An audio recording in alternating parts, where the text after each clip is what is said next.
नमस्कार। आप सभी का स्वागत है रिपब्लिक इंडिया पे। सरकार चाहे कोई भी हो, वह किसान कर्ज माफी, बिजली बिल माफी का मुद्दा हर चुनाव में उठाती है और जोरों शोरों से उठाती है। लेकिन हर चुनाव के बाद क्यों न क्यों वो सरकार उसे भूल जाती है। इसी में से आज हमारी खबर है महाराष्ट्र से, जहां एक बार फिर कर्ज माफी का मुद्दा तूल पकड़ता जा रहा है। इस बार उद्धव ठाकरे ने शनिवार को बुल्डाना जिले में एक रैली की थी। उस रैली में उन्होंने देवेंद्र फडणवीस, जो कि महाराष्ट्र के उप मुख्यमंत्री है, उनका एक ऑडियो क्लिप सुनाया और उनके ऊपर तंज कस दिया कि जनता की नहीं तो कम से कम अपने मन की तो पूरा कर लेते हैं। बिजली बिल माफी का वादा भूल गए क्या? फडणवीस ने इसके बाद उद्धव ठाकरे को एक करारा झटका दिया है। क्या है पूरी खबर, ये हम आपको बताएंगे। लेकिन रिपोर्ट में आगे बढ़े उससे पहले आपसे निवेदन है कि अगर आप चैनल पर नए आए तो चैनल को सब्सक्राइब करके वीडियो को लाइक कर दे और साथ ही अगर आपको वीडियो अच्छे लगे हो तो शेयर करना ना भूले। तो बढ़ते हैं खबर की तरफ। शिवसेना उद्धव बाला साहब ठाकरे गुट के प्रमुख उद्धव ठाकरे ने एक रैली की, जो कि महाराष्ट्र के बुल्डाना जिले में हुई थी।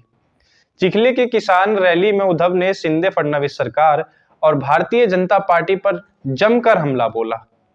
इस रैली में उन्होंने कहा कि वो किसान की कर्ज माफी करने वाले थे, लेकिन शिंदे गुट के बोके लोगों ने 50-50 खोखे की भूख थी, उन्होंने गोबर खा लिया, यानी बगावत कर दी। इससे किसानों का बहुत बड़ा नुकसान हो गया। उन्होंने अपनी रैली में किसानों के बिजली बिल माफी के संबंध में देवेंद्र फडणवीस का एक ऑडियो क्लिप भी सुनाया। इस पूरे ऑडियो क्लिप में फडणवीस जब विपक्षी में थे, विपक्षी दल के बड़े नेता थे, तब वो कह रहे थे कि मध्य प्रदेश सरकार ने अपनी तिजोरी से 6500 करोड़ रुपए देकर किसानों का बिजली बिल माफ किया है। लेकिन महाराष्ट्र में किसानों से साहूकार अत्याचार पूर्ण तरीके से बिजली बिल वसूला जा रहा है। यह क्लिप सुनाकर उद्धव ठाकरे ने किसानों से पूछा कि क्या उनका बिजली बिल माफ हुआ है। इसके बाद उद्धव ठाकरे ने कहा कि देवेंद्र जनता की बात नहीं तो कम से कम अपने मन की बात जो उन्होंने कही थी उसी वादा को पूरा कर ले। इस स्पीच के कुछ ही मिनट बाद देवेंद्र फडणवीस ने ट्वीट कर उद्धव ठाकरे को एक जोरदार जवाब दे डाला, जिसके बाद उद्धव ठाकरे के अंदर खलबली मची हुई है।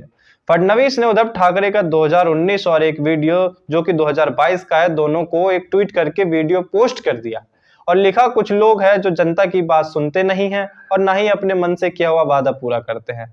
2019 और 2022 तक किसानों ने उनसे खोखला आश्वासन सुना, लेकिन मैं जो बोलता हूं वो करता हूं, सिर्फ गुब्बारों में हवा नहीं भरता। मैंने महावितरण बिजली कंपनी जो है वहां की, उनको ये आदेश दे दिया था कि 22 नवंबर को ही किसानों की हर तरीके से मदद की जाए और उनकी सहायता की जाए। यह सरकार पूरी तरीके से कटिबद्ध है कि हम किसानों की मदद करेंगे। लेकिन आगे बढ़ते हैं उससे पहले आपको वीडियो दिखाते हैं कि आखिरकार देवेंद्र फडणवीस ने क्या वीडियो ट्वीट किया था। त्याची गरज जी आहे ती 25,000 ते 50,000 हेक्टर पर्यंतची आहे, हे मी मान्य केलेलंच आहे। माझ्या शेतकऱ्याला तात्काळ मदत ही मिळालीच पाहिजे आणि ते म्हणतात हेक्टरी 50,000 रुपये ही मागणी त्यांची आहे आणि त्या मागणीला शिवसेनेचा पूर्ण पाठिंबा आहे। यह वीडियो पोस्ट कर फडणवीस ने यह सिद्ध कर दिया कि उद्धव 2019 में किसानों को मदद देने के लिए शर्त स्वीकार करने का आश्वासन दे रहे थे मुख्यमंत्री रहते हुए, लेकिन अब विपक्ष में रहकर उन्हें शर्तों को पूरा करने की मांग कर रहे हैं। यानी देवेंद्र फडणवीस कह रहे हैं कि जब वो मुख्यमंत्री थे तो उन्होंने 2.5 सालों में कुछ काम नहीं किया, सिर्फ आश्वासन देते रह गए। मराठी में इस वीडियो में उद्धव ने ये कहते सुनाई दे रहे हैं कि मैंने किसानों की इस मांग को स्वीकार कर लिया है कि मदद के लिए 25,000 हेक्टेयर की सीमा बढ़ाकर 50,000 हेक्टेयर तक की जमीन सीमा तय की जाएगी। 2022 में विपक्ष नेता की हैसियत से वो भी यही मांग कर रहे हैं। फिर उन्होंने सीएम रहते हुए क्या किया? एक ये बहुत बड़ा क्वेश्चन मार्क उद्धव ठाकरे के ऊपर खड़ा हो जाता है कि आखिरकार जब वो मुख्यमंत्री थे तो उन्होंने उस 2.5 साल के दरमियान आखिरकार किया क्या? क्या महाविकास अघाड़ी सरकार में सिर्फ घोटाले हुए, सिर्फ भ्रष्टाचार हुआ? आखिरकार क्या हुआ? अब ये ऑडियो क्लिप सुनाकर उद्धव ठाकरे एक नया मोड़ लाना चाहते हैं महाराष्ट्र की राजनीति में, पर इनसे उन्हीं का पर्दाफाश होगा क्योंकि उन्होंने अपने सरकार में कुछ काम नहीं किया। और ये जाहिर भी हो जाता है कि देवेंद्र फडणवीस और शिंदे की सरकार आने के बाद महाराष्ट्र में किसानों के लिए काफी अच्छे काम हुए हैं। किसानों के साथ साथ उद्धव और शिंदे सरकार में बुलेट ट्रेन परियोजना आदि जैसे महाराष्ट्र के विकास के लिए कई कार्य किए गए हैं, जिससे उद्धव ठाकरे को खलबली मच रही और वो फालतू के बहाने बनाकर सबको सामने पेश कर रहे हैं। बढ़ते हैं अपनी दूसरी खबर की तरफ, जहां सीएम शिंदे ने कहा, मुझे किसी ज्योतिष को अपने हाथले दिखाने की जरूरत नहीं है। हथेली की रेखाएं बदलने के लिए आपकी कलाई में ताकत होनी चाहिए और वो हमें बाला साहब ठाकरे व आनंद गिरे से मिलती है। महाराष्ट्र के मुख्यमंत्री एकनाथ शिंदे ने कहा कि उन्हें किसी हस्तरेखाविद या ज्योतिष से सलाह लेने की जरूरत नहीं है, क्योंकि उनकी कलाई में इतनी ताकत है कि वो अपना भविष्य खुद बदल सकते हैं। शिंदे का यह बयान काफी अहम माना जा सकता है।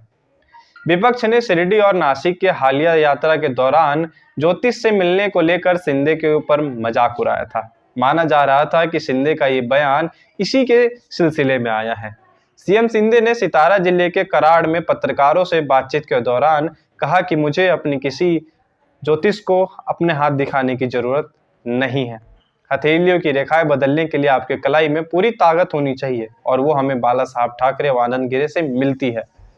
उन्होंने कहा कि पूरे देश ने 30 जून शिंदे के मुख्यमंत्री बनने का दिन है, ये 30 जून को वह ताकत देखी है जो शिंदे का भविष्य फडणवीस के हाथों में है। 30 जून को सबने ये ताकत देख ली, लेकिन अभी भी तंज कसा जा रहा है कि शिंदे का भविष्य फडणवीस के हाथों में है। एनसीपी इससे पहले मजाक उड़ा चुकी है इनका कि शिंदे फडणवीस के इशारों पे काम करते हैं। महाराष्ट्र के मुख्यमंत्री एकनाथ शिंदे का ज्योतिष से कथित तौर पर मिलने को लेकर यह तंज किया गया था। एनसीपी ने कहा कि अंधविश्वास उनकी मदद नहीं करेगा, क्योंकि उनका भविष्य पूरी तरीके से उप मुख्यमंत्री देवेंद्र फडणवीस के हाथों में है। मालूम हो कि जून में शिंदे के विद्रोह के कारण शिवसेना के नेतृत्व वाली महाविकास आघाड़ी सरकार सत्ता से बाहर हो गई थी। बाद में शिंदे को भारतीय जनता पार्टी के समर्थन से मुख्यमंत्री के रूप में शपथ दिलाया गया और खुद देवेंद्र फडणवीस उप मुख्यमंत्री बने। उनके गुट की तुलना में विधायकों की संख्या भारतीय जनता पार्टी के पास काफी अधिक है। एनसीपी के राष्ट्रीय प्रवक्ता क्लाइड क्रास्टो ने कहा कि खबरों के अनुसार शिंदे अपने भविष्य के बारे में जानने के लिए एक ज्योतिष से मिलने गए थे, लेकिन तथ्य यह है कि उनका भविष्य उप मुख्यमंत्री देवेंद्र फडणवीस के हाथों में है। क्रिस्टो ने साथ में यह भी कहा कि यह उनकी सरकार बनने के बाद पिछले कुछ महीनों में उनके व्यवहार से सबको आसानी से दिख रहा है। इस मामले को लेकर शिंदे गुट के अंदर काफी गर्मी दिखाई दे रही थी, लेकिन अब साफ तौर पे जब शिंदे का ये बयान सामने आता है तो ये जाहिर हो जाता है कि एनसीपी और शिवसेना और बाला साहब ठाकरे की जो उद्धव गुट वाली है, उनके अंदर खलबली मची हुई है कि आखिरकार कैसे शिंदे सरकार और भारतीय जनता पार्टी एक साथ मिलकर प्रदेश में इतना अच्छा काम कर रही है।